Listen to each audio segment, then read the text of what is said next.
Assalamualaikum warahmatullahi wabarakatuh. Hamdan wa syukran lillah, wassalatu wassalamu ala rasulillah wa ala alihi wa sahbihi wa man tabi'ahu ila yaumiddin. Asyhadu an la ilaha illallah wahdahu la syarikalah wa asyhadu anna Muhammadan abduhu wa rasuluh. Amma ba'd.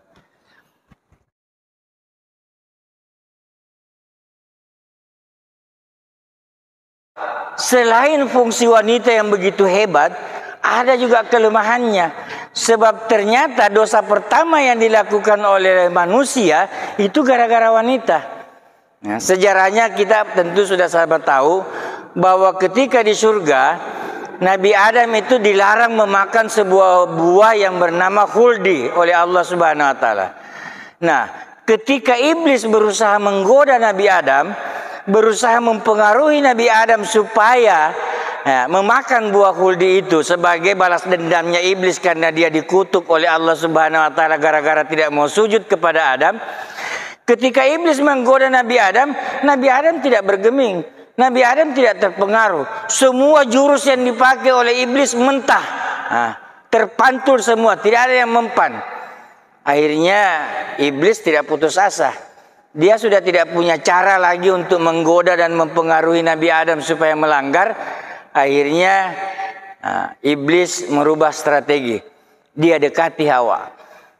Dia bujuk Hawa. Dia kasih dalil-dalil. Dia kasih argumentasi. Dia kasih alasan-alasan. Apa hebatnya dan apa bagusnya kalau kita memakan buah khuldi itu. Akhirnya Hawa terpengaruh. Karena Hawa sudah terpengaruh, dia bujuklah Nabi Adam. Hanya dengan satu kali bisikan dan satu kali desahan, Nabi Adam langsung terpengaruh. Iblis yang berhari-hari dengan berbagai macam cara menggoda Nabi Adam tidak pernah berhasil. Tetapi dengan satu kali bisikan dari Hawa saja, iblis langsung lupa dengan larangan Tuhan. Dia langsung panjat itu pohon dan dia ambil buah khuldi itu. Akibatnya diusirlah semuanya dari surga untuk turun ke bumi. Nah, begitu dahsyatnya yang namanya godaan wanita. Kenapa wanita begitu hebat godaannya terhadap laki-laki? Karena laki-laki terlalu butuh sama wanita. Karena laki-laki butuh sama wanita, apapun keinginan wanita itu kadang terpaksa harus dia turuti. Karena kalau tidak dituruti, apa yang menjadi kebutuhannya tidak akan terpenuhi. Laki-laki bisa tahan dengan berbagai macam godaan. Kalau cuma hansip dan satpam yang gertak, dia bisa bertahan. Gak gertak. Kalau cuma polisi yang ancam, cuma tentara yang ancam, mungkin dia bisa masih melawan. Tapi kalau sudah dengan perempuan, satu kali ririkan saja, dia sudah menggelepak-gelepak. Sudah terkapar. Sudah terkapar. Nah, ini fakta.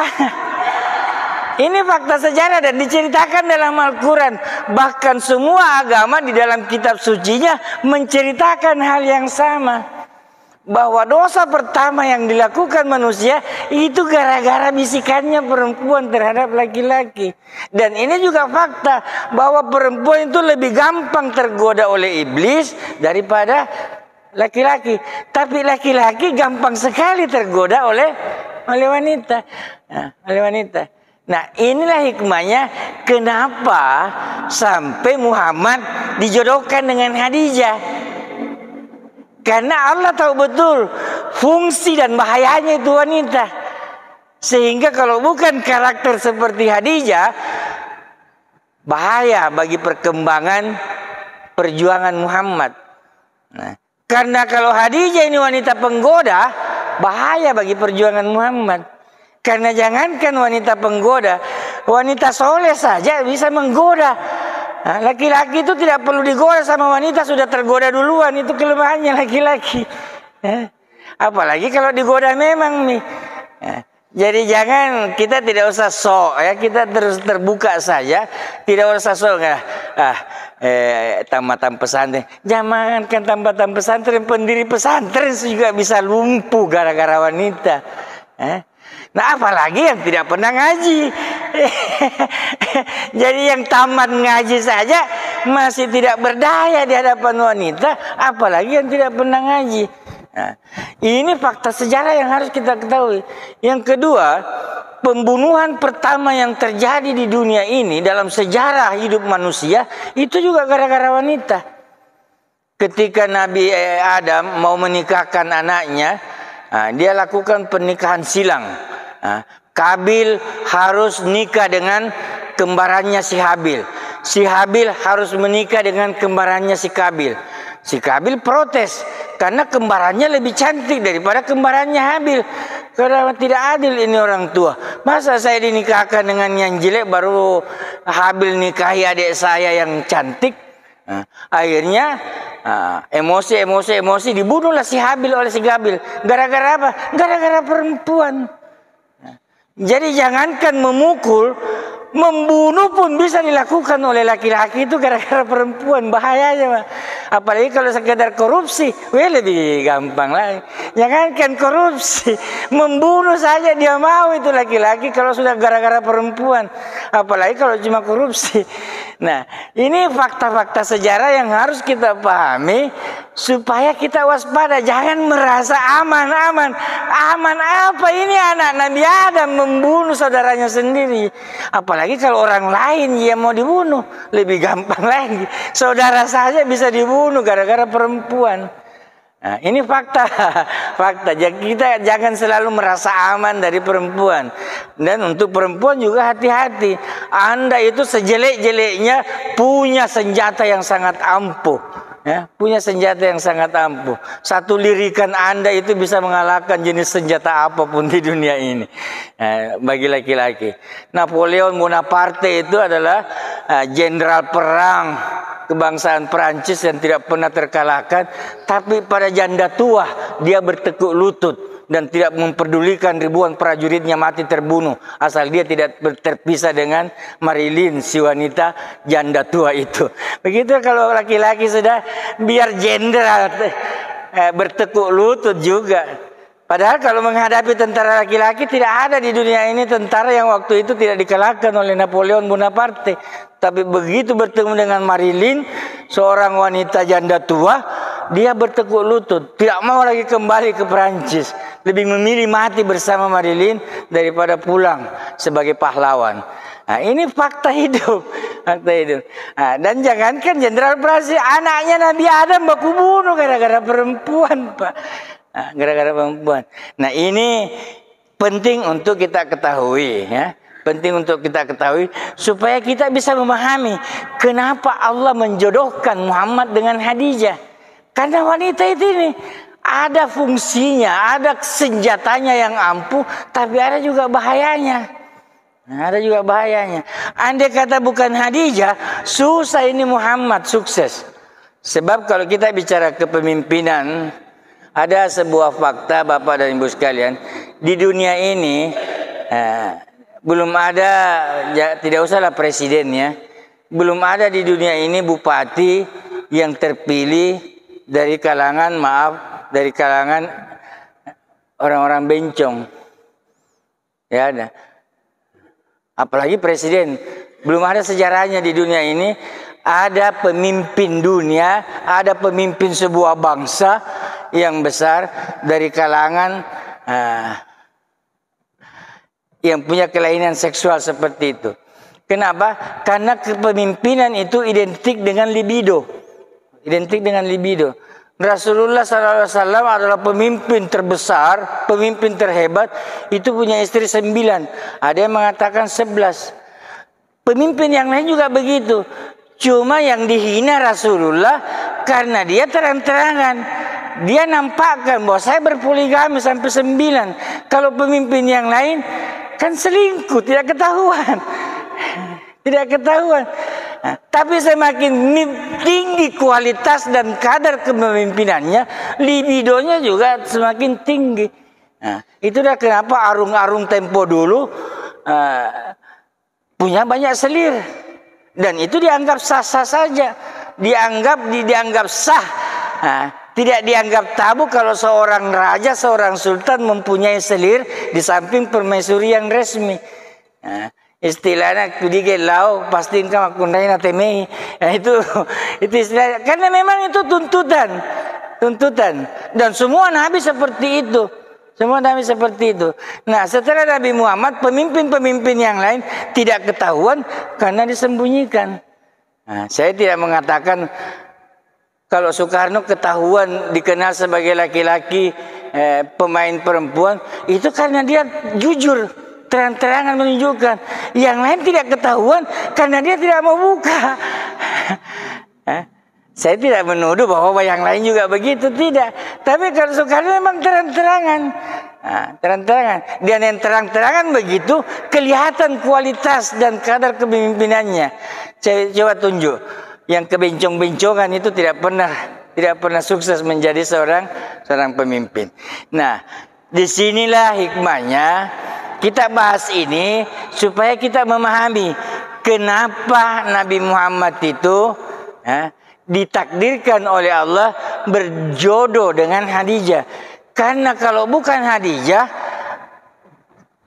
proses perjuangan Muhammad pasti tidak sesuai dengan skenario yang sudah diatur oleh Allah Subhanahu wa taala. Nah, itulah sebabnya kenapa kriteria wanita yang paling baik untuk diperistrikan adalah wanita yang kriterianya seperti Khadijah. Kita yang terlanjur sudah punya istri, ya tanggung jawab kita sekarang adalah bagaimana menjadikan istri kita seperti Khadijah. Nah, supaya sisa umur kita bisa lancar dan mudah mengikuti sunnah-sunnah Rasulullah. Nah, bagaimana memproses dan mendidik istri kita karena sudah terlanjur menjadi istri kita? Yang pertama, didiklah istri itu menjadi Khadijah. Kalau anak kita masih perawan belum nikah, persiapkanlah anak kita sebagai Khadijah. Apa persiapan pertama? Persiapan pertama, jadikanlah istri kita atau jadikanlah anak perempuan kita sebagai janda. Bagaimana caranya? Jangan suruh kawin baru cerai supaya jadi janda. Itu status. Tetapi yang kita maksudkan di sini nilai jandanya. Bukan status jandanya, nilai jandanya. Bagaimana nilai janda itu? Kenapa janda dikatakan semakin di depan? Karena janda itu pengalaman di dalam berurusan dengan laki-laki. Kalau ada perempuan, ada istri, biar sudah puluhan tahun menjadi istri kita, tapi belum tahu urus suami, itu namanya perempuan itu belum janda-janda, belum jadi janda. Tapi ada perempuan belum nikah, tapi sudah kayak janda, pintar mengurus laki-laki. Dia sudah tahu bedakan kalau pagi takaran gula dan kopi suami itu seperti apa. Nah, itu janda. Kalau ada wanita sudah tahu, kalau suami itu malam-malam sukanya kalau kita pakai baju apa, itu janda. Artinya dia punya wawasan tentang laki-laki yang sangat luas. Dia sudah pahami gaya duduk yang disukai laki-laki seperti apa, gaya baring yang disukai laki-laki seperti apa, gaya buka pintu, gaya tutup pintu seperti apa, gaya menghidangkan makanan di meja makan seperti apa. Itu janda. Dia sudah tahu selera laki-laki, dia sudah tahu. Dia sudah tahu, sehingga laki-lakinya tidak repot-repot lagi. Semua serba menyenangkan, selalu pengen pulang ke rumah. Karena tidak ada perempuan yang di luar yang tahu kesukaannya. Hanya yang di rumah yang paling tahu apa yang bisa membahagiakannya. Ada cerita orang tua dulu, orang Sinjai, 4 kali dia nikah, mati semua istrinya, hanya satu yang dia tangisi, hanya istri Sundanya. 3 suku yang pernah dia nikahi meninggal semua, tapi tidak pernah dia menangis. Tapi begitu istri keempatnya yang orang Sunda ini meninggal, dia langsung menangis. Bertanyalah saudara-saudaranya heran, kenapa baru sekarang kamu menangis? Nah, beda betul kasihan yang ini dari yang 3 yang dulu. Kenapa? Yang dulu kulisu apole mak domen di tengah benie, kuah ketok-ketok pintu, dia pernah timpa kena remperan ni pintu benena. Kena benih nur salien. Aja namu bisa. Ini yang keempat, dia sudah tahu saya pergi main domino pulang tengah malam. Aduh mas, pasti capek ya Kang. Masih lembut sekali dia menyambut saya, diantar saya. Padahal saya pulang dari main domino. Kalau yang dulu, sudah ceramah sampai subuh tidak bisa tidur. Ini tetap dilayani. Ini janda. Ini gunanya istri yang janda. Hanya janda yang paham betul laki-laki itu harus diapakan. Supaya takluk, supaya dia senang, dan supaya dia bahagia. Nah, bayangkan kalau bukan janda, kalau gadis tinting, gadis perawan, yang dia tahu baru bangun tidur sudah di depan cermin, mau tidur masih di depan cermin.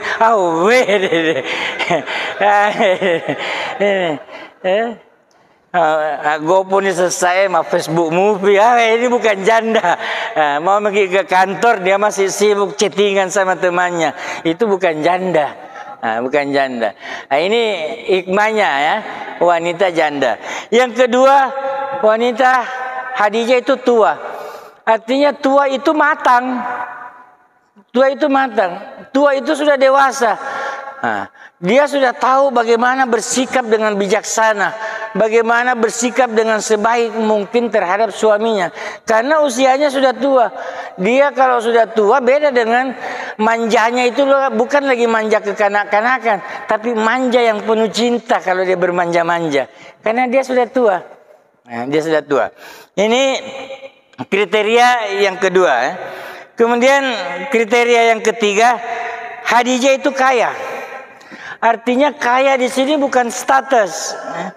Bukan statusnya harus punya uang banyak, harus punya banyak aset.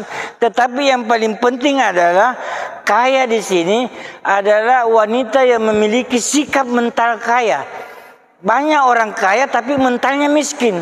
Banyak orang miskin tapi mentalnya kaya. Nah, apa hikmahnya Khadijah di sini kaya? Karena Khadijah ini kaya, maka dia tidak pernah menuntut apapun terhadap Muhammad. Kenapa? Karena dia sudah punya, dia lebih kaya dari Muhammad, mau menuntut apa lagi? Nah, ini wanita yang paling bagus untuk dinikahi, wanita kaya. Artinya wanita yang tidak banyak tuntutannya terhadap suaminya. Karena kalau wanita itu mentalnya mental miskin, biar dia orang kaya, tapi kalau mentalnya miskin selalu tidak cukup. Sedikit-sedikit barusan habis dicicilkan motor, melapor lagi, beli lagi motor baru di sebelah, mau kau juga ganti ke motorku deh. Ini namanya wanita kaya tapi mentalnya miskin. Tapi kalau wanita miskin bermental kaya, hampir tidak ada susahnya. Apapun yang dikasih oleh suaminya disyukuri. Kalau perbedaannya wanita miskin bermental miskin dengan bermental kaya, kalau wanita yang bermental miskin kadang-kadang jatuh piringnya karena piringnya piring keramik yang mahal, tapi mentalnya mental miskin, sudah. Begitu jatuh piringnya, maka dia akan sedih, dia akan galau, dia akan marah-marah. Tapi kalau wanita miskin yang bermental kaya, jatuh piringnya, karena piringnya bukan piring keramik, malah dia tiktokan asyik, karena muni-uni penena kumedu tanya kasya. Ini namanya wanita miskin tapi bermental kaya. Apapun yang diberikan oleh suaminya dia syukuri. Tapi kalau wanita itu bermental miskin, apapun yang diberikan pasti tidak cukup. Pasti tidak cukup. Dikasih ini untuk beli ini, dia pernah gede, belum lunas, belum bayar arisan, belum ini, belum ini, belum ini. Nah di tangga sebelah habis beli ini, habis beli itu. Ini namanya wanita yang bermental miskin. Sudah dikasih tapi tetap selalu tidak cukup. Kenapa? Karena mentalnya mental miskin. Nah ini hikmahnya kenapa Muhammad nikah dengan Khadijah yang kaya. Karena dia nikah dengan wanita yang kaya, akhirnya dia tidak pernah diganggu dalam proses perjuangannya oleh tuntutan-tuntutan istrinya yang tidak pernah ada habisnya. Jadi wanita yang baik itu tidak mesti harus yang kaya betul dalam pengertian status, tetapi yang mentalnya selalu merasa cukup, sehingga tidak mengganggu dan tidak merepotkan perjuangan suaminya. Tidak seperti wanita-wanita kebanyakan sekarang yang sudah kaya tapi bermental miskin, akhirnya dia goda suaminya. Masa tidak bisa, tidak ada sedikit di situ yang bisa, masa tidak bisa minta fee dari pemborong umpamanya. Akhirnya korupsi lah suaminya. Jadi suami kadang-kadang korupsi bukan karena suami itu jahat, tapi karena tuntutan istrinya yang tidak pernah habis. Akhirnya suami yang tadinya jujur menjadi koruptor. Ada suami yang sebenarnya bagus, kasihan, jujur, berintegritas, tapi tuntutan hawa ini yang tidak pernah ada habisnya, akhirnya terpaksalah daripada pulang tidak dapat bagiannya, sudah macam-macam lah. Jadi banyak pejabat yang tadinya jujur berintegritas menjadi koruptor gara-gara istrinya bukan Khadijah, tidak bermental Khadijah. Terlalu banyak tuntutannya. Wanita yang bermental miskin sekali lagi adalah wanita yang paling banyak tuntutannya. Dan ini yang ibu-ibu harus jaga untuk menjadi wanita seperti Khadijah. Maka jadilah wanita yang memiliki sikap mental kaya walaupun kita miskin. Walaupun kita miskin. Nah, yang terakhir kriteria Khadijah adalah Khadijah itu bangsawan, bukan orang sembarangan, bukan orang pinggir jalan, bukan wanita kaleng-kaleng, dia bangsawan. Apa perbedaan bangsawan dengan wanita biasa-biasa? Sekali lagi ini cuma status, yang penting adalah nilainya. Perbedaan yang paling menyolok antara bangsawan dengan wanita biasa itu adalah kalau wanita itu bangsawan, rata-rata bangsawan itu selalu nampak anggun. Selalu kelihatan anggun dan karismatik. Kalau dia jalan persis kayak bebek di Narafa Bahani. Kalau bangsawan itu tidak ada bangsawan. Coba kalau kita lihat nonton di sinetron-sinetron di TV-TV, kalau dia ibu-ibu wanita-wanita keraton, pasti jalannya itu kayak bebek, teratur sekali. Tidak ada yang jalan kayak kambing kehujanan. Kalau dia duduk teratur sekali di Narangka Bahani. Ini pentingnya bangsawan. Kalau wanita itu bangsawan, dia pandai mengatur bagaimana berbusana yang matching. Bawahannya warna apa, atasannya warna apa. Nah, wanita-wanita kita harus dididik seperti Khadijah. Dalam pengertian harus dididik seperti orang wanita-wanita bangsawan yang betul-betul tahu menampilkan dirinya dengan segala pesona yang luar biasa. Dan pesona itu tidak identik dengan kemewahan. Walaupun sederhana, tetapi selalu mengeluarkan aura-aura yang menunjukkan pesona seorang wanita. Nah, Bapak-Bapak sekalian, inilah hikmahnya. Dan inilah nilai-nilai atau sikap mental yang perlu kita tanamkan pada wanita-wanita kita supaya bisa menjadi Khadijah. Sehingga kalau wanita-wanita kita sudah menjadi Khadijah, insya Allah kita pun tertopang dan termotivasi untuk menjadi figur-figur Muhammad yang diridai oleh Allah Subhanahu wa taala. Saya kira untuk malam ini sudah kita cukupkan sampai sekian karena waktu sudah lewat. Hadanallahu wa iyyakum ajmain. Assalamualaikum warahmatullahi wabarakatuh.